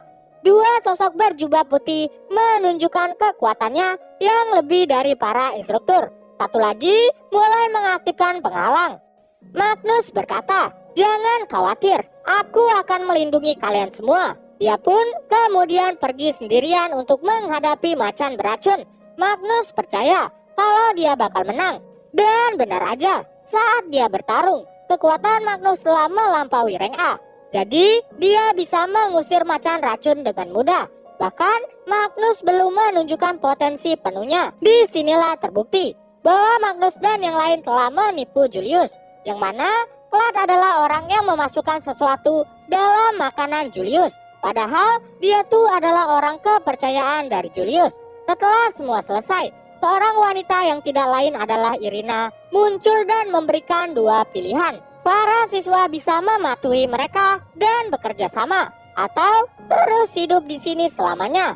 Irina juga bilang mereka akan meminta bantuan dan mengalahkan Laples. Mereka akan membawa semua murid yang setuju untuk bekerja sama. Keamanan mereka juga akan dijamin. Namun, jika seandainya murid tidak setuju, mereka bisa tinggal di sini dan hidup dengan bebas. Jadi, apa yang ingin murid lakukan?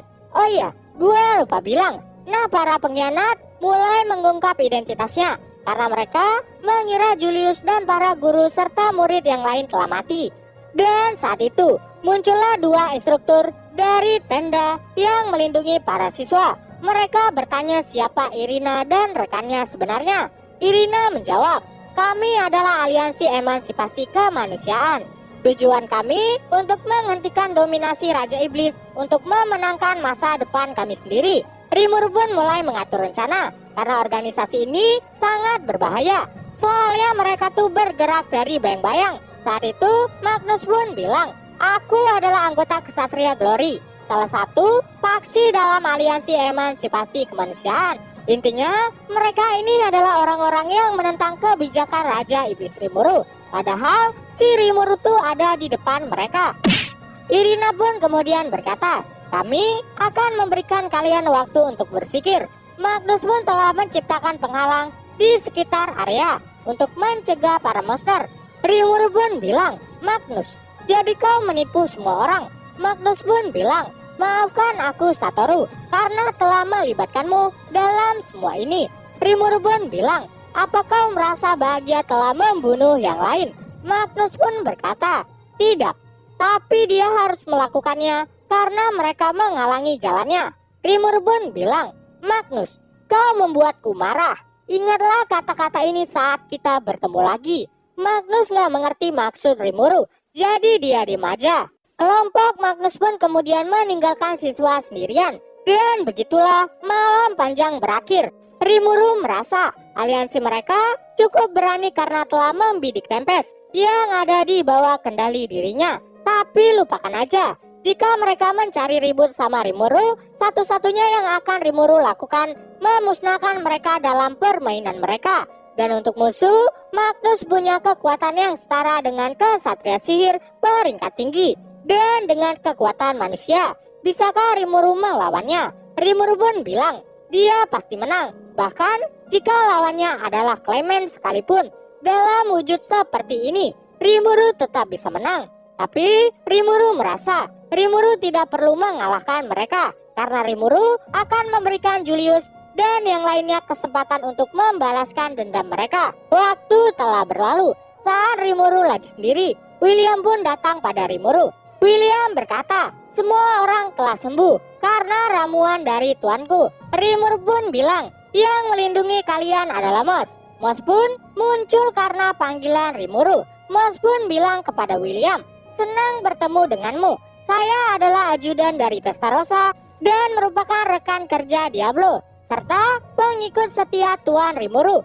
William pun berkata, terima kasih karena telah menyelamatkan kami. William pun bertanya pada Rimuru, apakah aliansi musuh kali ini akan diurus oleh Tuan Moss? Karena Rimuru berkata tidak. William bertanya, kenapa tuanku? Siapapun yang menentang dirimu harus dimusnahkan saja.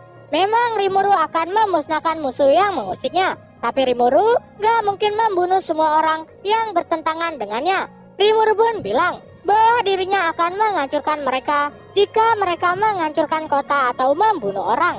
Waktu pun telah berlalu. Rimuru juga udah berbincang dengan Karma dan Julius. Julius gak tahu apa yang harus dilakukannya. Rimuru pun bilang, jadi kau akan menyerah hanya karena kau tidak bisa menang. Masayuki tidak akan seperti itu. Salah satu guru pun saat itu berkata, itu benar. Bahkan jika kalian terluka, pemimpin akademi gak bakal tinggal diam. Dan juga Raja Iblis Rimuru pasti mengawasi kita semua. Jadi tunjukkan padanya kebanggaan dan martabat kita sebagai siswanya. Rimuru pun berkata, jadi apa yang akan kamu lakukan sekarang?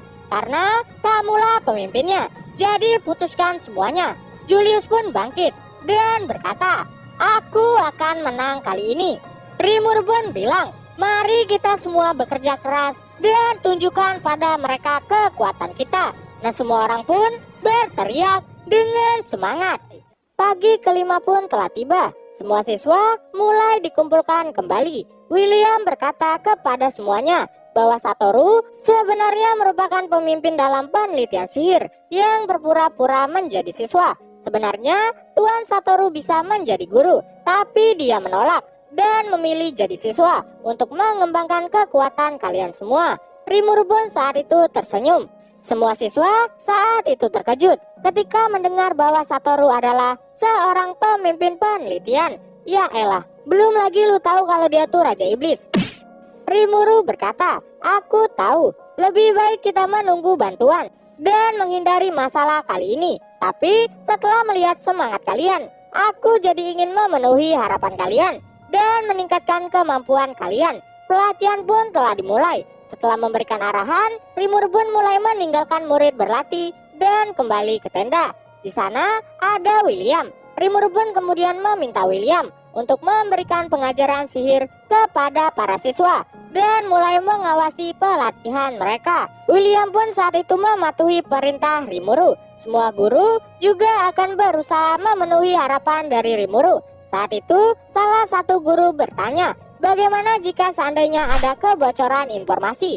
Rimuru pun tersenyum dan berkata, bawahan saya pasti akan bertindak jika hal itu terjadi. Guru lain juga bertanya, tindakan apa yang akan Rimuru lakukan untuk melawan musuh? Apakah Rimuru yakin bahwa para murid bisa mengalahkan mereka? Rimuru pun bilang, aku memiliki rencana, tapi aku harus terus menutupi identitas dan kekuatanku. Jika tidak, itu akan jadi bencana untuk kalian semua. Mereka pun bertanya, apa maksudnya bencana dari perkataan Rimuru? Rimuru pun bilang, jika seandainya kekuatan aslinya dilepas, lokasi Rimuru akan ditemukan.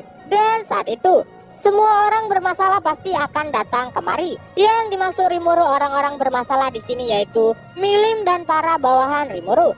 Nah, singkat cerita, waktu telah berlalu. Tepatnya setelah makan siang, semuanya berkumpul untuk membahas strategi. Rimuru berkata tentang kekuatan Magnus. Apakah ada yang menyadari rahasia di balik kekuatannya? Semua orang pun saat itu sangat bingung. Saat itu, seorang guru pun berkata, ada kemungkinan Magnus meminjam kekuatan dari orang lain. William pun kaget dan berkata, meminjam kekuatan, bukankah itu merupakan skill dari elemen fusion? Semua pun langsung terdiam, karena pada dasarnya elemen fusion merupakan kekuatan yang luar biasa dengan menggunakan roh superior sebagai kontraktor dengan para roh. Dan itu merupakan teknik terkuat yang dikenal oleh umat manusia. Satu-satunya yang dapat menggunakan ini adalah pasukan terkuat manusia, yaitu para kesatria suci. Jadi harusnya gak mungkin seorang siswa bisa menggunakan elemen fusion. Karena suasana mulai ribut, Rimuru pun berkata, tenanglah, aku akan menjelaskan apa itu elemen fusion. Semuanya pun terdiam mendengar penjelasan dari Rimuru tentang kesatria suci peringkat rendah. Rimuru berkata kalau mereka merupakan orang yang bisa meminjam sebagian dari kekuatan roh. Kekuatan misterius yang dimiliki roh-roh ini nantinya akan digunakan sebagai kekuatan mereka. Orang-orang ini bisa dikatakan punya kekuatan yang hebat, tapi itu tidak mungkin bisa dilakukan oleh masyarakat umum. Karena itu mereka pun berlatih untuk memperkuat mental dan tubuh spiritual mereka. Namun, meskipun begitu, sebagian orang cuma mampu meminjam sebagian dari kekuatan roh tingkat rendah, bahkan punya batasan waktu tertentu. Tapi bagi umat manusia, itu juga udah cukup kuat. Rimuru pun terus menjelaskan panjang lebar kepada mereka semua. Dan saat itu, Julius pun bertanya, berdasarkan penjelasan Rimuru, jika meminjam kekuatan roh, itu akan sulit. Jadi, apakah ada hal lain yang bisa dengan mudah dipinjam dengan tubuh manusia? Rimuru pun tersenyum dan berkata, itu pertanyaan yang bagus. Tapi, menurutmu apa jawabannya? Oh iya, di sini tuh sikap sombong Julius sudah nggak ada. Julius pun masih ragu dengan pertanyaannya sendiri. Tapi dia mulai menjawab, menurut saya adalah iblis. Rimuru pun berkata, itu benar Julius. Jawabannya adalah iblis, bukan malaikat. Karena para malaikat itu punya kekuatan murni, jadi akan lebih sulit bagi mereka untuk hidup di tempat lain. Dan kenapa jawabannya iblis? Karena para iblis lebih cocok untuk pertempuran. Sebagian besar dari mereka pasti telah melakukan ritual pemanggilan iblis dan melakukan kontrak dengan para iblis. Dan karena itu, mereka bisa memperoleh kekuatan setara dengan kesatria suci tanpa berlatih. Iblis hanya menginginkan tubuh yang diperkuat. Jika iblis bisa tinggal di dalam tubuh manusia, kekuatannya bisa mereka gunakan. Dengan kata lain, itu tuh merupakan demon fusion. Karena Poison Tiger atau macan racun yang datang kemarin punya kemampuan yang cukup hebat, tapi Magnus dengan mudahnya bisa mengusirnya. Itu berarti Magnus punya kekuatan iblis. Jadi tidaklah aneh jika dia punya kekuatan yang melebihi macan racun. Dan dengan ini sumber dari kekuatan Magnus mulai mereka pahami. Oh iya, Demon Fusion juga merupakan sihir yang telah dikembangkan oleh kekaisaran untuk menciptakan kontrak melayani negaranya. Tapi berbeda dengan roh. Ada kesalahan karena telah melakukan kontrak dengan iblis, yaitu harga yang harus dibayar adalah sebagian besar jumlah kekuatan sihir. Namun jika mereka nggak layak untuk menjalin kontrak, bahkan ada iblis yang malah menghancurkan orang-orang yang memanggilnya. Contohnya itu kayak kasusnya G. Crimson. Dalam kasus si Magnus ini, dia nggak mungkin punya kekuatan yang setara dengan si iblis. Lah, jadi gimana kontraknya bisa terjalin? Jawabannya, pasti ada hal lain yang Magnus korbankan. Diskusi pun terus berlangsung. Para siswa mulai menyadari adanya batasan waktu untuk kekuatan dari si Magnus. Julius pun mulai menjelaskan rencananya kepada Rimuru.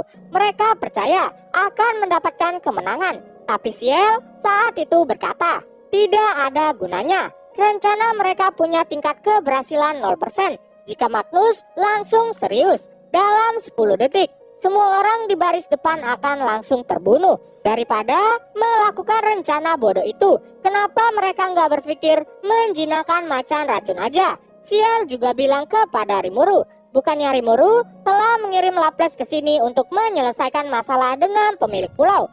Maksudnya, Rimuru telah mengirim Laples untuk menyambut Rock Eleven, sang penguasa terkuat di pulau itu, dan mengancam Rock Eleven agar tidak bersikap kasar pada mereka. Gak lama, Rimuru pun mendapat komunikasi pikiran dari Laples. Laples berkata, Tuan Rimuru, masalah di sini telah saya selesaikan. Rock Eleven ternyata punya kecerdasan.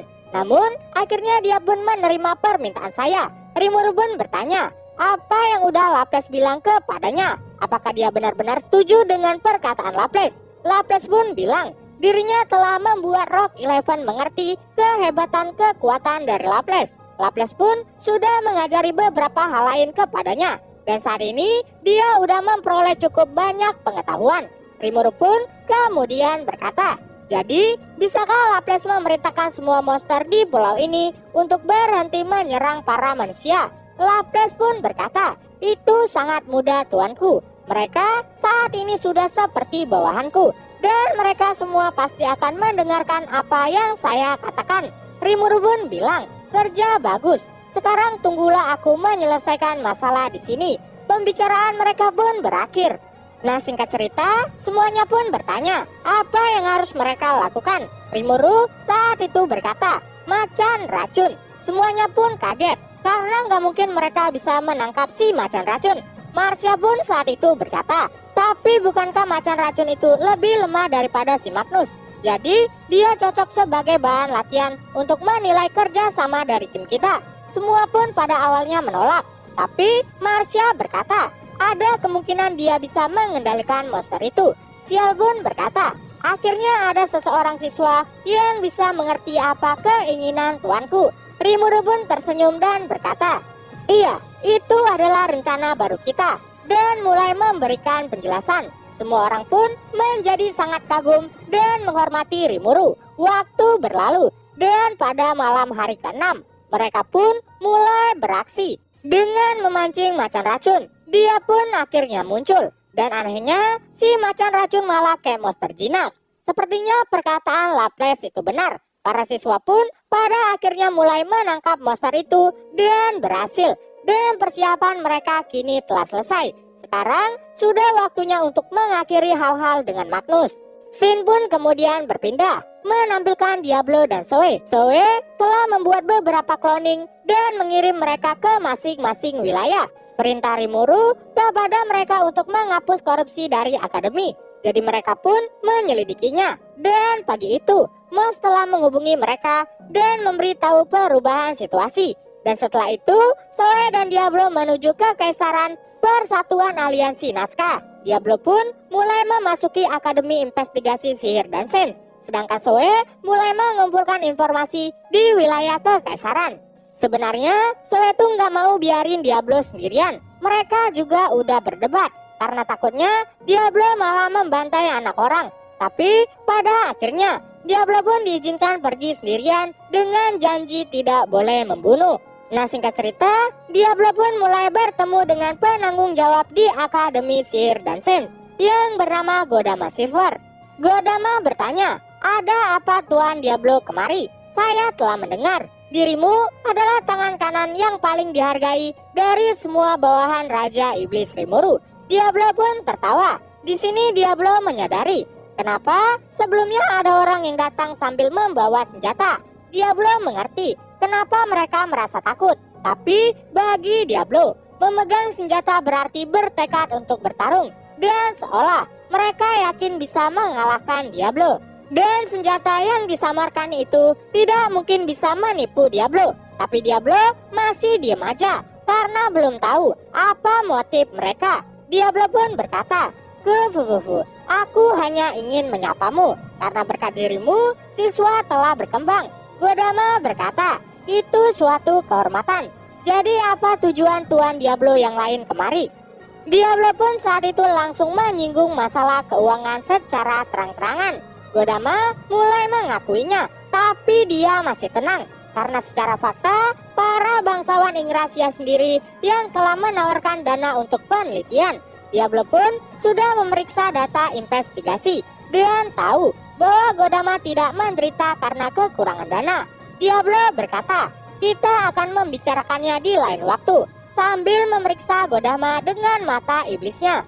Diablo tahu Godama lagi berakting, tapi sayangnya yang ditipunya itu Mamang Diablo, jadi nggak bakalan mungkin bisa. Dan pada titik ini Diablo yakin si Godama adalah bagian dari Aliansi Emansipasi Kemanusiaan. Diablo pun terus memancingnya dengan kata-kata. Godama terlihat tenang karena dia dilindungi oleh sihir. Namun yang ada di hadapannya itu Diablo, si iblis barbar. Jadi efeknya seperti nggak berasa sama sekali. Godama terus menganalisa saat Diablo menjelaskan. Dan diketahui eksistensi poin Diablo itu ada sekitar 7.000. Kok bisa dikit banget? Ya karena saat ini Diablo lagi nahan dirinya dan cuma gunain 1% dari kekuatannya. Sebenarnya sih gua masih heran sama perhitungan web novel kali ini. Bahkan untuk light novel volume 16 saja, Diablo itu udah punya 6.666 eksistensi poin. Dan di volume 18-nya udah makin ngeri lagi. Tapi entah kenapa di web novel 1%-nya cuma 7.000. Padahal kalau kalian tuh masih ingat, pas pertempuran Rimuru dengan Velda, Diablo pas berhadapan dengan salinan dari Damrada, dia aja bisa minjem setengah dari seluruh kekuatan dari Rimuru. Nah itu artinya kapasitas sihir Diablo tanpa minjam kekuatan Rimuru aja udah setengah dari kekuatan Rimuru. Karena pada dasarnya nggak mungkin orang bisa meminjam kekuatan yang melebihi kapasitas sihirnya. Dan kalian juga tahu seberapa besar energi dari True Dragon, udah pasti mencapai puluhan juta. Jadi harusnya di web novel 1% kekuatan Diablo bukan 7.000. Karena kalau 1%-nya 7.000 berarti 100%-nya itu cuma 700.000.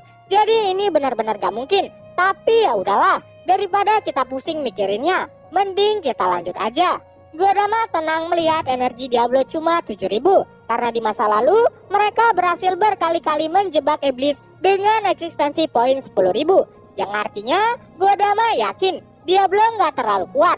Tapi dia tuh juga heran kenapa bisa iblis primordial lebih lemah. Tapi berkat itu dia jadi nggak takut. Tiba-tiba Godama berkata, "Oi Diablo, apakah kau mau mati?" Diablo pun tertawa. Apakah kamu bercanda?" Godama pun bilang, tuanmu si lendir ingus yang menyebut dirinya Raja Iblis sangat sombong. Jadi kami rasa sudah saatnya bagi kami untuk memberontak. Tapi kau jangan khawatir, karena Diablo akan segera mati. Dan seperti yang kalian tahu, Mamang Diablo langsung emosi tuannya dibilang lendir ingus. Diablo pun saat itu berkata, itu kesalahan terbesar karena membuatku marah dengan cara menghina tuanku. Diablo pun pengen ngebunuh, tapi dia ingat janjinya dengan Zoe. Gak lama, Diablo pun langsung terserap ke dalam ruang. Godama tertawa dan berkata, itu adalah absolute magic space. Di sana, sihir tidak bisa digunakan dan ada banyak golem yang sangat kuat. Godama mengira bahwa dirinya sudah menang. Diablo pun berkata, sebagai hadiah karena telah membuatku marah, aku akan membuatmu putus asa. Jadi sebenarnya Diablo tuh sengaja masuk ke perangkap untuk menghancurkan perangkap itu terang-terangan. Godama pun minta para golem untuk membunuh Diablo. Pertempuran pun terjadi. Namun tiba-tiba sesaat pertempuran itu dimulai, Diablo langsung ada di belakang Godama. Godama sangat kaget karena Diablo harusnya akan mati. Dia bertanya, bagaimana cara Diablo menghindari para golem? Kasih tahu dulu Mamang Diablo. Diablo berkata, aku hanya tinggal menghancurkan mereka semua. Godama kaget, gimana caranya bisa ngancurin padahal sihirnya nggak bisa digunakan. Kalaupun bisa, 7.000 energi bisa berbuat apa? Diablo berkata, aku tidak menggunakan sihir dan hanya menyentuh mereka. Godama sangat syok. Diablo udah sangat emosi, tapi mengingat janjinya. Jadi Diablo belum boleh bunuh orang ini.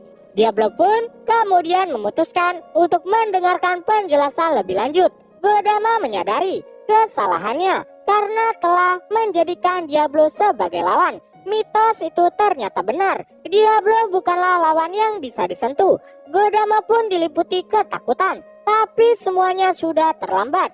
Dia pun meminta maaf dan memohon ampunan dari Diablo. Maafkan aku yang bodoh ini. Tolong kasihanilah diriku dan tolong selamatkanlah hidupku.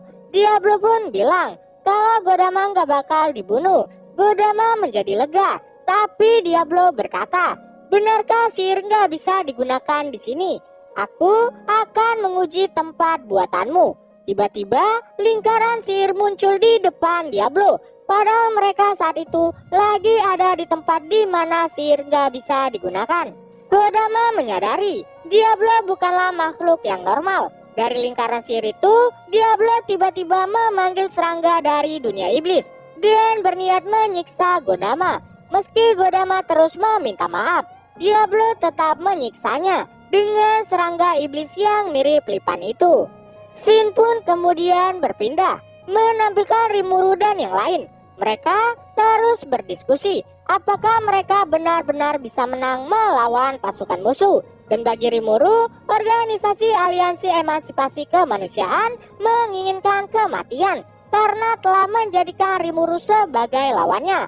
Pasukan Magnus saat ini mulai kembali. Mereka sangat kaget karena ternyata gak ada satupun yang telah mati. Nah saat itu Irina pun berkata, meski begitu kita udah gak bisa kembali dan harus melanjutkan tugas kita. Saat itu seorang guru tempur bernama Berna kemudian berkata, Raja Iblis adalah musuh kita. Perdamaian antara manusia dan monster membuatku muak. Jika kalian juga ada di jalannya, maka aku akan menghabisi kalian.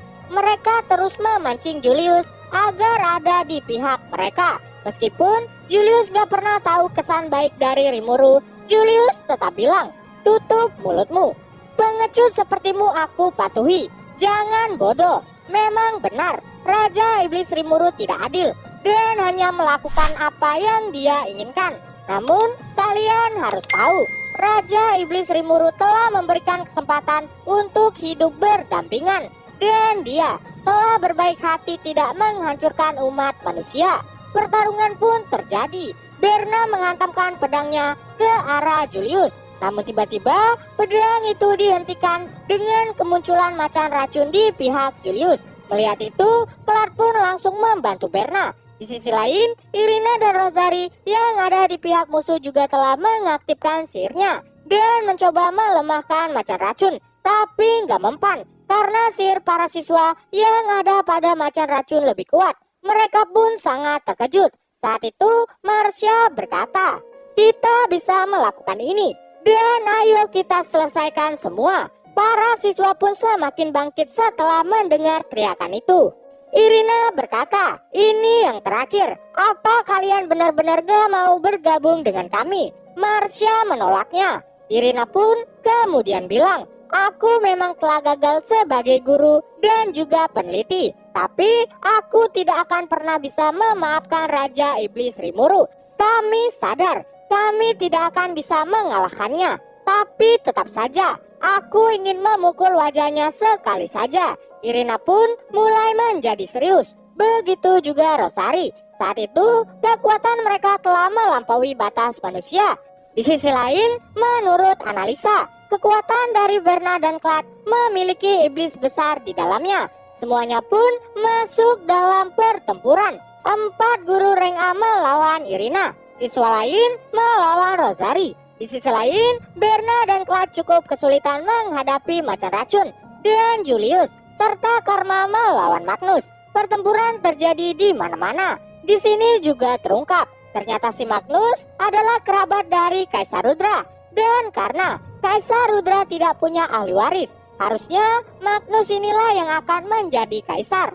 Di sini Ciel pun berkata, "Tuanku bisa menggunakan manipulasi pikiran agar mereka semua menurutimu." Tapi Rimuru menolak karena dia nggak suka mendominasi orang lain.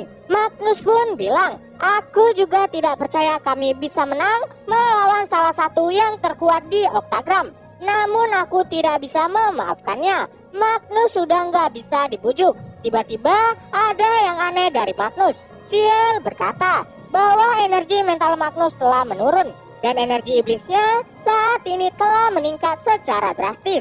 Dan saat itu Magnus pun telah melewati kelas Archdemon. Semuanya telah mencoba menghentikan Magnus, tapi nggak berguna karena Magnus telah lepas kendali. Ciel pun bilang reaksi iblis semakin kuat. Dan saat ini sebuah energi hitam mengelilingi tubuh Magnus. Magnus pun berubah dan menjadi kelas Demon Lord. Tapi itu bukan lagi Magnus, melainkan iblis yang berhasil mendapatkan kebebasan di dalam tubuh Magnus. Rimuru pun berteriak agar semuanya mundur. Semuanya pun menuruti Rimuru. Dan saat itu macan racun langsung memanggil teman-temannya untuk menghadapi iblis ini. Iblis itu berkata, "Saya butuh lebih banyak persembahan." Dan iblis yang ada di kelas Demon Lord ini mulai bergerak. Semua siswa ketakutan karena iblis ini baru aja menghancurkan kepala Verna dan juga Clad yang merupakan rekannya. Irina pun ketakutan dan heran kenapa iblis bisa menjadi sepintar ini. Rimuru pun bertanya, apakah Irina pernah melakukan percobaan dengan iblis? Dan ternyata benar, ini tuh karena percobaan dari Irina. Bahkan Irina mulai putus asa karena perbuatannya. Si iblis pun mulai berevolusi karena orang pertama yang dibunuhnya bernama Verna dan juga Clad. Dia pun mulai menamai dirinya Verna Clad. Dia pun dengan bangga mengaku sebagai Raja Iblis. Macan racun telah mencoba bertarung. Verna Clad tertawa. Para siswa cuma bisa mendukung macan racun. Irina berkata, "Aku tidak berharap ini terjadi. Maafkan aku telah melibatkan kalian semua. Sekarang kalian harus pergi. Dan kami akan melindungi kalian dengan nyawa kami sebagai penebusan dosa." Di sisi lain, pertarungan macan racun sangat mengagumkan. Tiba-tiba dari langit datanglah Hendro Griffin yang mulai menghantam Verna Clad. Tapi serangan itu berhasil dihancurkan oleh si iblis ini. Namun dirinya kemudian ditelan pasir. Ini karena Kala Jeking Pasir telah menggunakan kekuatannya untuk mengubah bumi menjadi pasir. Namun si iblis berhasil keluar. Nggak sampai di situ. Bahkan tarian beku es naga tidak ada gunanya. Ribuan es yang melesat nggak bisa menembus penghalang si iblis ini. Rock Eleven pun muncul. Saat itu gempa besar terjadi dan menyerang Bernaklat. Boom! Hantaman kuat mulai menggemparkan sekitarnya. Tapi bagi Bernaklat, semuanya nggak ada apa-apanya. Si iblis ini pun terus menggila dan hanya ingin membantai semuanya. Rimuru saat itu nggak bisa minta Moss melawannya, karena mungkin iblis ini setara dengan Moss. Dan masalahnya, Moss yang ada di pulau itu cuma cloningnya, jadi nggak mungkin bisa mengalahkan Bernaklat.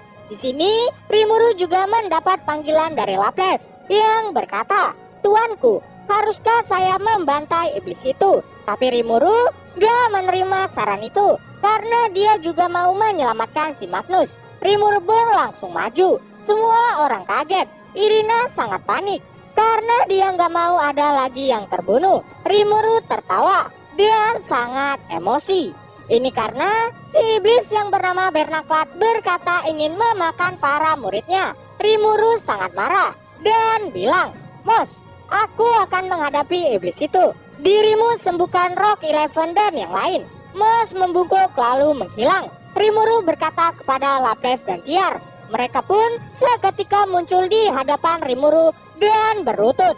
Semua siswa kaget dengan kejadian ini. Tapi sudahlah, momen masih seru. Rimuru pun berkata, "Aku akan menunjukkan kepada kalian apa itu keajaiban." Semua orang berusaha menghentikan Rimuru. Rimuru pun berkata, "Diamlah dan lihat guru kalian bertarung." Warna rambut Rimuru mulai kembali. Semuanya pun mulai gemetar. Orang yang selama ini bersama mereka dan memasak untuk mereka, mungkinkah sang penguasa Raja Iblis Rimuru? Rimuru pun berkata, "Hai Bernaklat, kau mengaku sebagai Raja Iblis. Sekarang akan kutunjukkan kekuatan sebenarnya dari Raja Iblis." Laples dan Tiar juga telah mengikuti perintah Rimuru untuk melindungi para siswa. Bernaklat berkata, "Serangga kecil sepertimu gak mungkin bisa mengalahkanku." Pertempuran Rimuru dan Bernaklat juga telah terjadi. Semburan sihir dari si tangan iblis juga mulai dilancarkan. Itu adalah sihir serangan nuklir yang mulai membakar semuanya. Tapi sayangnya, itu nggak mempan sama Rimuru. Si iblis itu sangat kaget dan bertanya, apa yang baru saja Rimuru lakukan? Rimuru dengan santainya berkata, "Serangan lemah seperti itu mana bisa mengenaiku." Rimuru pun kemudian melepaskan pukulan imajiner dengan kekuatan minimum. Ini membuat si iblis sampai kesakitan dan mulai kehilangan kesadaran. Rimuru pun berusaha menyelamatkan si Magnus. Bernaklat bertanya, siapa Rimuru sebenarnya? Rimuru pun bilang, "Kamu tidak perlu tahu. Kau hanya harus tahu, tatanan dunia ini sekarang telah dikelola oleh Octagram. Dan kekuatanmu adalah ancaman bagi kedamaian. Jadi, apakah salah jika aku ingin memusnahkanmu?" Mendengar nama Octagram, Bernaklat sangat ketakutan. Rimuru pun bilang, jika Bernaklat mengembalikan tubuhnya pada si Magnus, Rimuru hanya akan memberinya hukuman 1000 tahun malapetaka. Bernaklat menyadari bahwa kekuatan Rimuru nggak bisa diukur olehnya. Ketakutan yang luar biasa mengelilingi jiwa Bernaklat. Dia pun kemudian berkata, "Seperti yang kamu katakan, aku bersedia menerima hukuman 1000 tahun dan akan bertobat atas kebodohan karena telah melawan keagunganmu." Rimuru pun bilang, "Keputusan yang bijak. Kalau begitu, aku akan mengizinkanmu bekerja untukku setelah hukumanmu selesai.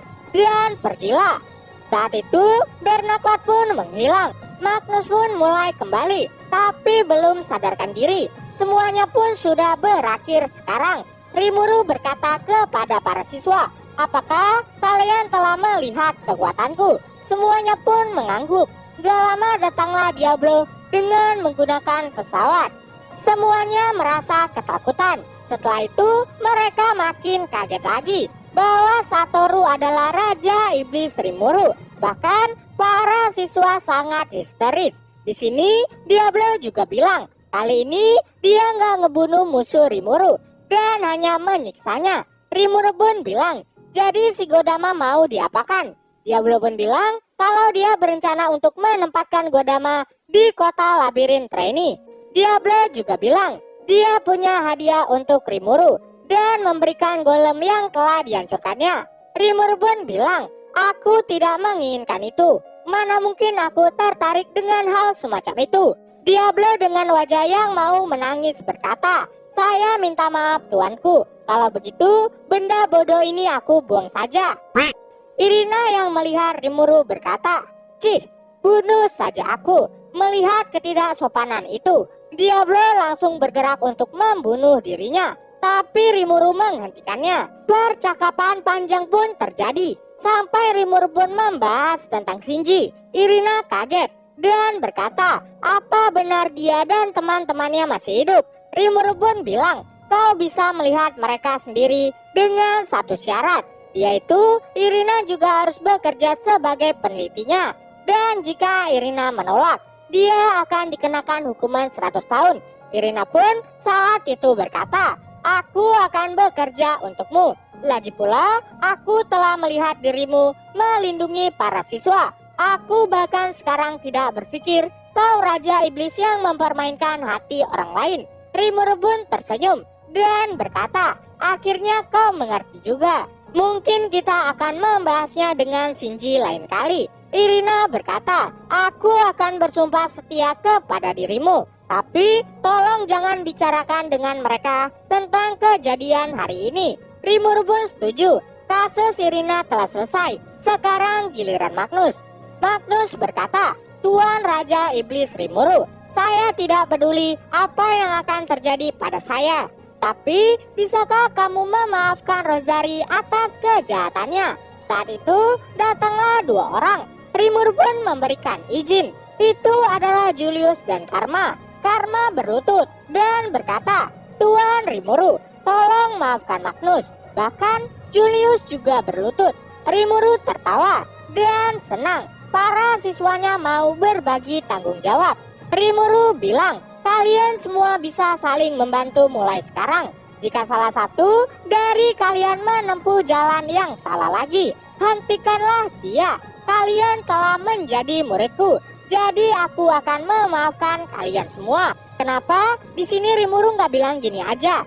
Magnus, bukankah kau ingin menikahiku?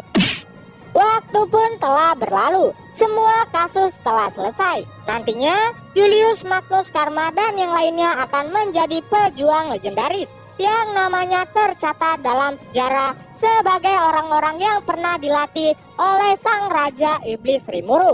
Bahkan Marsha menjadi pahlawan yang sebenarnya dan mulai dikenal sebagai leluhur yang membawa sihir era baru. Dan begitulah akhir dari kisah kali ini. Dan di next video udah masuk ke kisah baru lagi. Mungkin gitu aja untuk pertemuan kita kali ini. Dan tunggu video-video gue selanjutnya dan see you.